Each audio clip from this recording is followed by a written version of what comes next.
Hi, welcome to Math Like TV.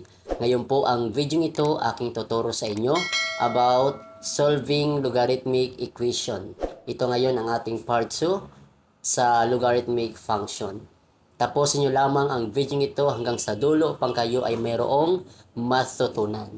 Sa unang part ng ating topics about logarithmic function ay aking naituro sa inyo ang transform from logarithmic form to exponential form and also vice versa, exponential form to logarithmic form.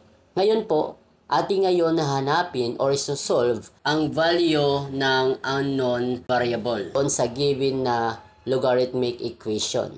Ngayon ito ang ating mga given na ating isosolve sa pagkuha ng unknown. Okay? So sa bawat equation dito sa logarithmic. So, ang number 1 natin na given ay log of 256 with the base of n equals 8.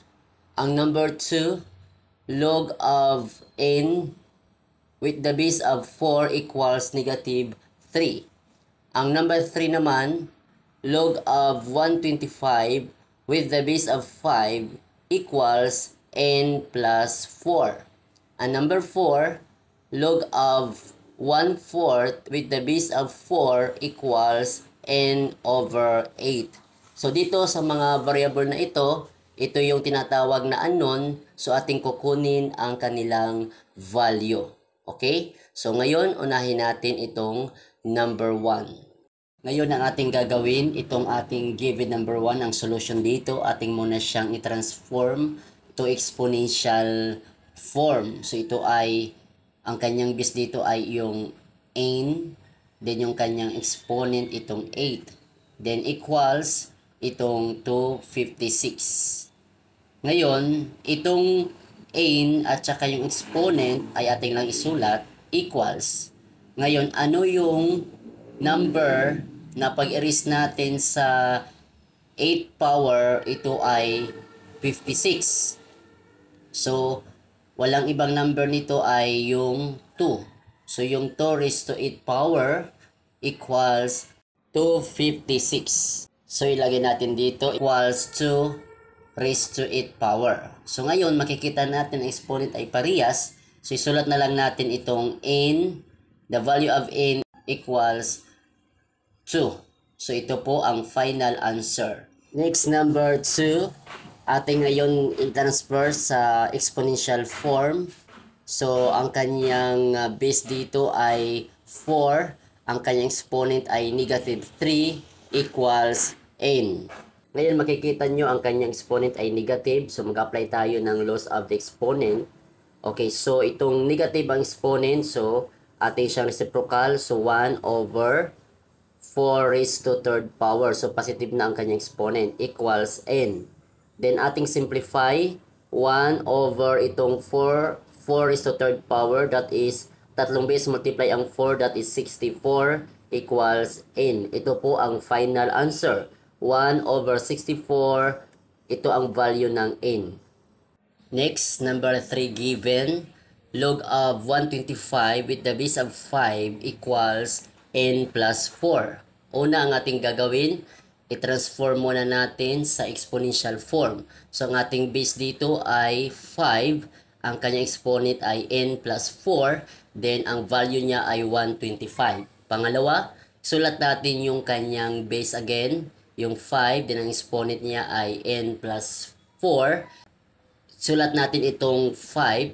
Then, parehas sila may 5. So, ano yung exponent na kung ating i-erase dito ay equivalent siya ng 125. So, ang exponent dito ay 3. So, tatlong beses i-multiply itong 5. 5 times 5, that is 25. Times 5, that is 125. So, ito ang kanyang exponent ay 3. Then, parehas silang base 5. Then, ang kanyang exponent ating equate. So, that is n plus 4.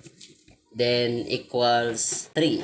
Then, transpose natin. Isulat natin yung n. Itong positive 4, transpose natin sa kabila. ito ay magiging negative. So, 3 minus 4, that is negative 1. So, ang final answer dito ay n equals negative 1. Okay, last number 4, ang given natin ay log of 1/4 with the base of 4 equals n over 8. So, una, ang ating gagawin, ating siya i-transform sa exponential form.